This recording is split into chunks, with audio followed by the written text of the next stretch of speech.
ఆత్మబుద్ధితో కర్మలు చేస్తే పరమ పదమే నీదౌనని విపులంగా తెలిపితివమ్మ విశ్వమంత నీవేనమ్మా గీతామాతకు జేజేలు భగవద్గీతకు జేజేలు గీతామాతకు జేజేలు భగవద్గీతకు జేజేలు జ్ఞాన యోగంలో జ్ఞాన జ్యోతిని వెలిగించి అజ్ఞాన తిమిరమును తొలగించి ఆత్మభావనతో ఉండడమే జ్ఞాన తపస్సని తెలిపితివమ్మ గీతామాతకు జేజేలు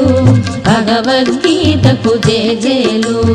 గీతామాతకు జేజేలు భగవద్గీతకు జేజేలు కర్మ సన్యాస యోగంలో గోచరమైన దానిని వదలి అగమ్య